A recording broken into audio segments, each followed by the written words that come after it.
Hi, this is Kendra from Pencil and Pigment, and today is my weekly Plan With Me video.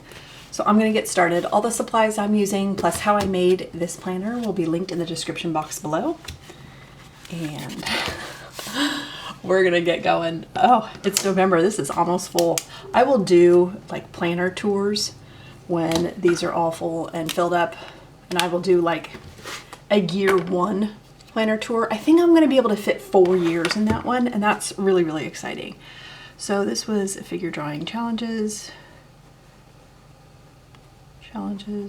video, and I have some interesting book recommendations if you're interested in that. And this was week 44 video, right? Let me make sure yeah, that's 43. Okay, so 3 figure drawings. That's what I did all week. So Wednesday, I'm going to start my December challenge.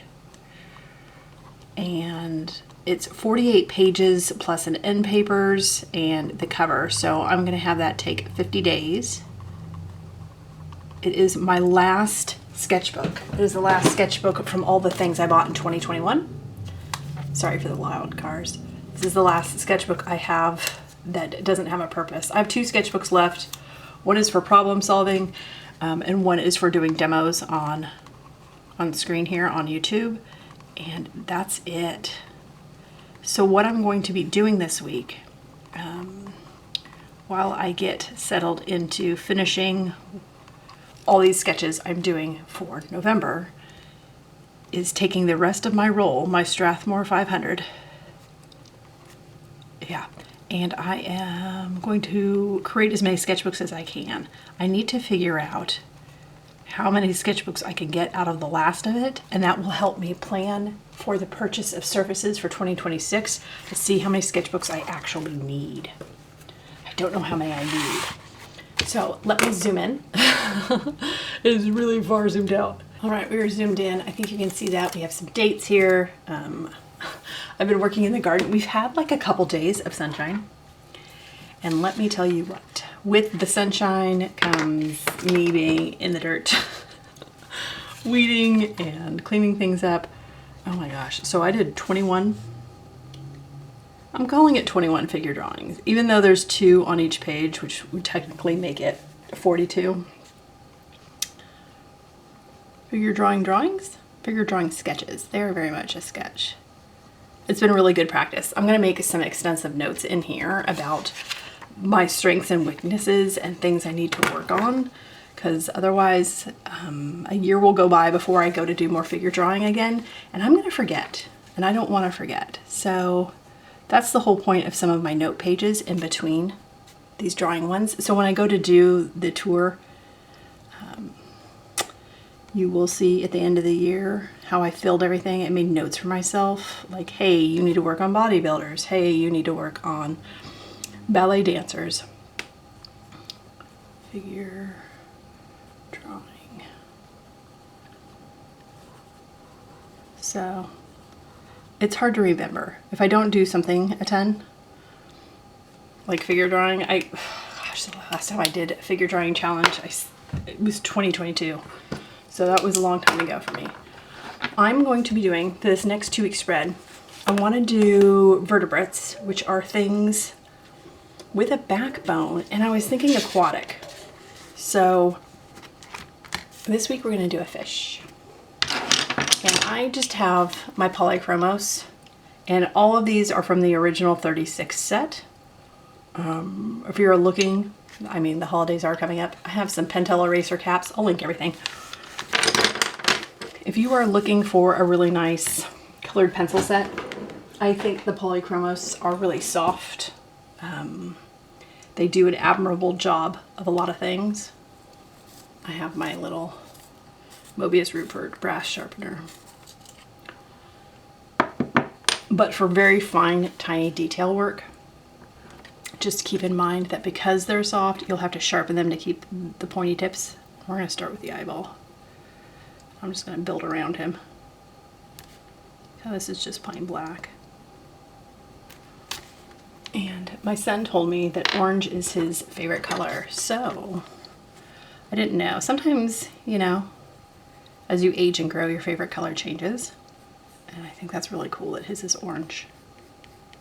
I don't know that a lot of people love orange, so I think that that's something to be kind of celebrated. So, as we get going into my December challenge, I think I am leaning towards animals again. I started the year with Extinction with colored pencils and animals, and I think I'm going to end the year with colored pencils and animals just because I think it just end caps the year very nicely. I'm drawing in the dark. It's okay. It's a drawing, not an illustration. Anyway, I think it'll be fine. And I haven't really... I made a list of all the different types of art supplies I have, and so I have check marks by the ones that I definitely used a bunch, because I was trying to cycle through everything evenly, make sure I'm using all my stuff, I'm keeping up on all the skills that are required for some of these different art supplies. Like some of these things require knowledge of just different uses, different confidence levels, like, you know what I mean? So colored pencils feels like an easy out just because I'm very comfortable with them and I've already used them a bunch this year. So I was kind of thinking about maybe doing a mixed media, not with ink, because I've already done a ton of that. I've done a ton of ink this year. I love ink. But maybe figuring out how to include charcoal into, or chalk pastel pencil or something into my stuff. I'm doing a goldfish. You'll be able to see with the cover photo of this video, but yeah, I've never owned a fish. That's like not a thing. I don't know a lot about them. I don't know anything about them. I would have to do extensive reading before I felt comfortable owning one. And then talk to an expert. Like Our eldest is doing ecology. I told them for homeschool they get to pick what science they do their senior year, and she chose ecology. So I built a curriculum around that. And she created a living aquatic tank that's shrimp and aquatic plants that's self-sufficient. It's really cool. It's really cool, but she had to go and talk to the guy, and we had like a book. I'll link one of the books that really helped. And so that's kind of her science. Her senior year, she gets to choose. We're a big science house, so that's fun. And shrimps were kind of, it wasn't, I didn't feel like underprepared for shrimps. And I told her it's her thing, so I can't jump in and do the rescuing. It's not a thing, so that's all her. I think one of them might be pregnant. I don't know. It's the whole thing. It's a whole situation. Anyway, so yeah, 2 cats, a dog, and some shrimps. I'm really excited to see what our other 2 kids decide what they want to do their senior year for science. Our youngest daughter went through a forensics phase, and I had to create a curriculum for forensics that was age appropriate for 7th, 8th grade. And it was a lot of like fingerprinting and like theft crime scene kits for kids, sort of, where they had to like fabric sample stuff and look at broken glass, and yeah, it was interesting. So I have a feeling my son's going to be more chemistry, or, I mean, we do chemistry sophomore year. Anyway, back to art topics. Apologize. Tangents. That's where my brain's at today. So many tangents. I'm just going to be cutting, like flattening, cutting, and folding, just so I can count. I decided that it's better for me to bind a sketchbook after I'm done doing the drawings in case I change what medium or what style or what colors I choose to use. And I don't want to be limited by the binding of the embroidery floss that I use for binding. And I love stuff to be matchy-matchy. I know, it doesn't have to be, but my brain really likes that stuff. So it's part of my creative process. So I just need to roll out, wet, dry. That's the quickest way I can flatten paper, is if I wet it and then blow dry it. Because I don't know how long that roll's been rolled up, you know, before I bought it. And I've cut in pieces and flattened them under like books and stuff. And like a year later, under super heavy books, it's still rolled and wrinkled. So the quickest way is I just have a 2-inch brush that's really wide. 5-centimeter brush. And I just take about a coffee mug's worth of water, and I just put it all over the paper and run it all around. And in doing that, it gets it all warbly and weird, and then I take a blow dryer to it and it flattens it. And so then I just measure everything, cut everything out, bone fold it all in half, and I need to do that many, many times till my roll is done. I'm hoping. The goal is to get at least 6 more sketchbooks out of that roll. Like, I'm really hoping for that. Would I buy that roll again? Yeah, I think the more practice I get with bookbinding and stuff, the better I'll do. I need to find some different tutorials. Find some things that speak to me. And just have it be part of the creative process and not like mentally fight it as much, because I just don't look forward to bookbinding at all. And it takes me a long time. And every time I go to bind something, I end up tearing it out 2 or 3 times. And it's not the perfectionist in me, it's the, wow, that did not work. It's the inaccuracy of my bookbinding technique, that it doesn't hold, or things get caught, or stuff's too loose. Like, it's just not good. Folks make it look so easy online. And so I have this sort of like unrealistic expectation of, oh, just thread it in and pull it tight and you're good. And then I go to do that and everything catches and it doesn't look good. So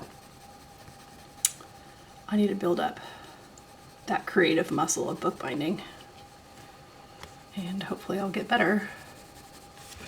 And in getting better, I can build that confidence up to keep buying more rolls, because that's just a really easy way to get a ton of paper, control what it looks like, control how much I have. It's a little on the thin side. That's probably the only downside to it. But for the price point, like, I would love to be able to afford one of those 100% cotton rolls of watercolor paper, but you're gonna pay a lot more. Because the Strathmore roll, I think, is $65. So, yeah. I'm trying to think, how many sketchbooks have I done? I've done 2 or 3. I've done 3, at least. And then I've done tons and tons of cards, birthday cards. So, I am getting my dollar's worth. My plan for 2026, and I'm going to get into that with next weekend's video of what I'm going to do for my channel, but I'm going to be stretching my low buy budget really tight, in a way that's going to be really uncomfy. So I need to figure out, oh, and I want to sharpen him too. I need to figure out how I'm going to do all this on a shoestring budget, while getting everything done and setting a good example, and maintaining the level of creativity and self-care that I like to do with my creating. I need to see the things with this fish, the scales, the things. We're now calling scales things. I couldn't find the word. Oh, brain fog. Anyway, so I have a dental appointment tomorrow. And I think it's going to be not too invasive, not too bad. So I'm looking forward to that being done and not having to do that one again. I'm just taking it as, oh, it's a good thing I'm doing it, and then I don't have to do it ever again. And I'm lying to myself about that. Hopefully I won't have to have all these procedures done ever again. They're rough. Some dental stuff is rough. But the good news is all the pain I was living in, I don't have anymore. I just had to go through some rough stuff to have that become a reality. And I will hold off. I'm not going to show you photos. You're like, why would you do that? I don't know what it is. Can I tell you something about me? Stuff doesn't gross me out. Like, I find medical science fascinating. And I consider dental stuff medical science. Like, I had C-sections. I just do breech babies, and my son was transverse, and we had twins and stuff. So very much the C-section. I was like, take pictures. They put a screen up so you can't see them like lasering you open. Gosh, I apologize if this conversation's too much. But I told my husband, I was like, take pictures. I want to see. I want to see what everything looks like. I'm so like curious to see my insides. Like, how often do you get to do that in your lifetime? Be alive and see your insides. And my husband's like, I love you. I love you, you special unit. And I'm like, I know I'm special, but take pictures. I really want to see. Oh, you know what I need? I need pale gray. I hope that shows up in the video. And so he did. He took pictures. I love them. I love seeing my insides. It's the same with my dental stuff. I was like, I want to see. They're like, are you sure? And I'm all, oh yeah. They're like, okay. It's the same, like, I like watercoloring skulls, not in like a Georgia O'Keeffe moment, but just, I don't know, there's just something really interesting about skulls. Yeah, I can't explain it. And every time I do one, I'm like, that was so much fun. Why don't I do that more? And then I'm like, oh yeah, it's kind of weird. It's kind of weird. I don't have a lot of references. There aren't a lot of royalty-free things. Like, you can buy, oh gosh, this is so random. You can buy skull replicas of different animals for study and research and science and schooling. I'm not doing that. That's not in my budget, but I just think that's really cool. Like, have you ever seen a scarlet ibis skull? Because of how long their beak is, they have a really cool looking skull. Okay, so just understand I'm weird with medical science. That's the long and short of it. Like, things don't gross me out or bother me. So with the teeth stuff, I was like, I don't get to keep the tooth, but I would like to, I'd like to see him. I want a picture. Let's have a picture. And my husband is science. That's what he does for a living. He's a scientist. And I was like, do you want to see? And he's like, yeah. So, in weirdness, in weirdness we love. That's, we're very much ripped from the same cloth, he and I. I just like the art portion of it, and he likes the actual science portion of it. So we can just be sweet weirdos together. It's not for everybody. I get that. And I forget that sometimes. Like, I'll be talking about something on my video and people are like, no. I'm like, oh God, I'm so sorry. I forget not everybody has the same interests I have. Or feel comfortable with some of the same stuff I feel comfortable with. But I do. I feel comfortable with all the sciences and all the medical sciences. And I always look, like, I'm good with shots and stuff, so I always like watch and I'm like, no, that vein's better. More people have had more luck with that one. Like when they do blood tests and stuff for yearly work, you know, make sure that all my organs are performing now that, you know, I'm in my mid-40s. And they're just, you know, I don't know what it is. It doesn't bother me. Oh, my dog says hi. Hi, baby.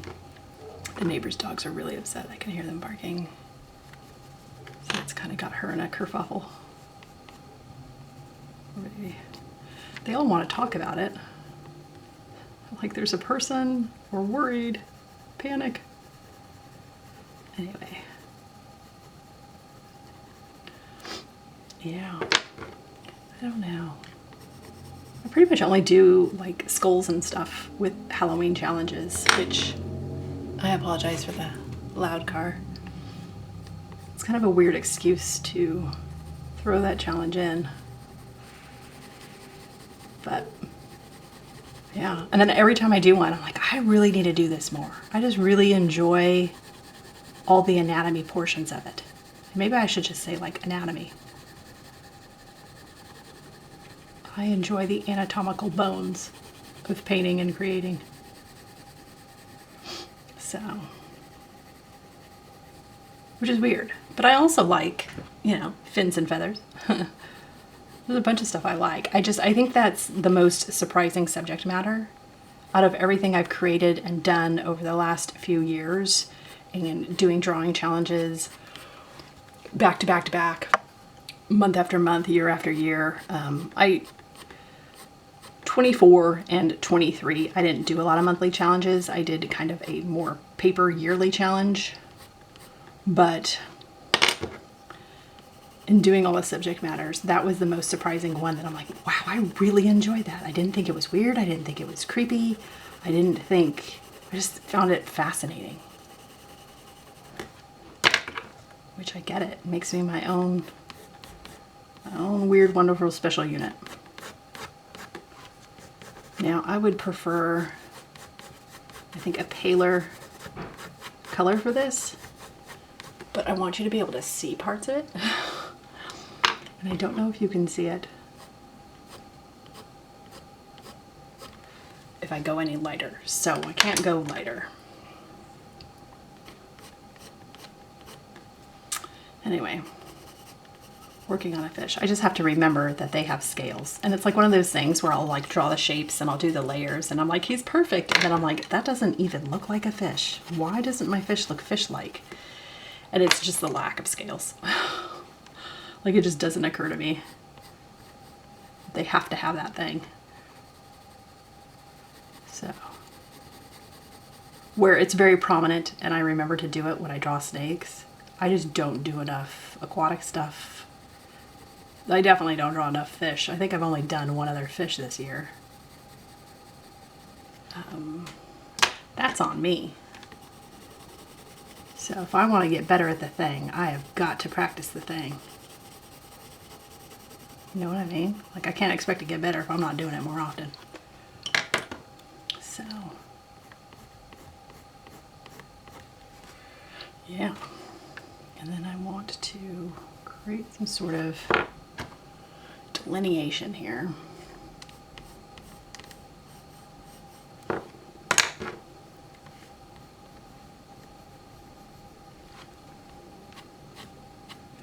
I very much cut portions of this goldfish off. But I think you can still tell it's a goldfish. I'm just using a lot of the oranges and warm yellows and some of the orange reds in this 36 set.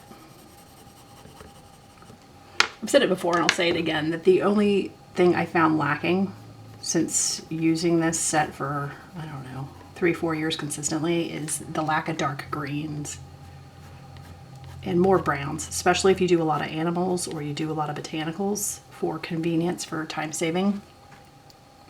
I would definitely recommend that. So, yeah, okay. And we need to scale them out. Add the scales. Anyway, weird subject matters. Yeah. It's like watercoloring glass. That was the first time I've ever done that, and I was intimidated. I was like, I don't know. I don't know how that's gonna look when I'm done. That could look terrible. It could look nothing like glass. And then I was like, well, if it looks nothing like glass, then it's an abstract version of glass and we call it good. That's our happy accident. It's not realism. It's more abstract or impressionist, and we embrace that style instead. Like, there's no wrong way to do it if you've never done it before. You're still figuring out and learning. I don't know if this pale gray is going to show up. No. You know what I need? I need a middle gray. And I don't have him readily accessible, so I apologize for that. He might be tiny. There. He is tiny. Again, I use a lot of my colors, so a lot of them are real short. I have a pencil extender, but it just takes time to pull it out and constantly swap out, and I just don't care. It's not that deep. I'm not holding this pencil for a long time. If I was doing like a 2-hour sketch, I would be changing out these shorter ones to make it more comfortable for my hands. Like going easier on myself. But I'm not, so I'm not.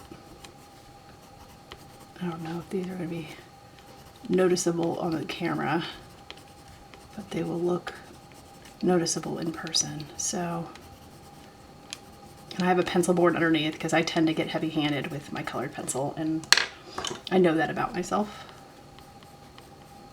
I just wasn't showing up enough. So,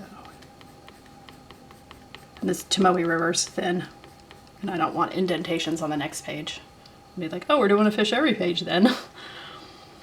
No, we're not doing a fish every page. I need to clean up that mouth a little bit.